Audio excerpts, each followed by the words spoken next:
தமிழ் பேசும் உறவுகளுக்கு வணக்கம். நாமல் அக்கறையுடன் மீண்டும்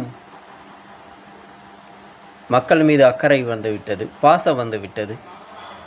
எப்படின்னு தெரியல. வடக்கு மக்களுக்காக பேசுகிறாரு. நாமல் அவர்களே, நீங்கள் மக்களுக்காக எதுவும் பேசாதீர்கள்.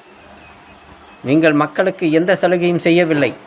இவ்வளவு காலமாக இலங்கையில் நீங்கள் ஆட்சி செய்து ஒன்றும் செய்யவில்லை.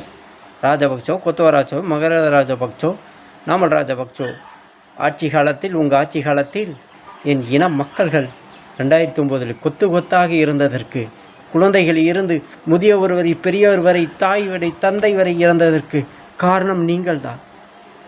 என் இனத்தின் மீது போர் தொடுத்தது நீங்கள்தான். அந்த பாவம் உங்களுக்கு சும்மா விடாது.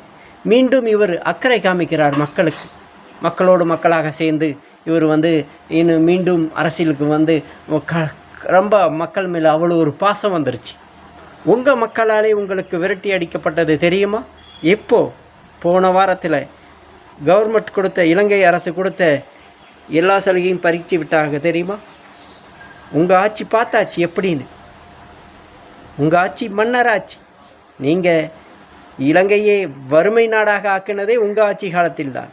நீங்கள் எதை பற்றியும் பேசாதீங்க. மக்களை பற்றி, மக்களை எந்த நலன்னு நீங்கள் செய்ய போகிறதில்லை. நீங்கள் கொஞ்சம் வாய் மூடிட்டு இருந்தால் போதும், சரிங்களா? தமிழகத்திலே எப்படி திராவிடர்கள் மன்னராட்சி நடந்து கொண்டு இங்கே தமிழர்களை அடிமைப்படுத்தி கொண்டு இருக்காங்களோ அது மாதிரி தான் நீங்களும் பண்ணிகிட்டு இருக்கிறீங்க. அங்கே எங்களுக்கு எல்லாமே தெரியும். எதுவும் பேசாதீர்கள், வாயே திறக்காதீர்கள். நீங்கள் ஆட்சிக்கு வந்தாலும் மக்களுக்கு ஒன்றும் செய்ய போகிறதில்லை, இது ஃபுல்லாக தெரியும்.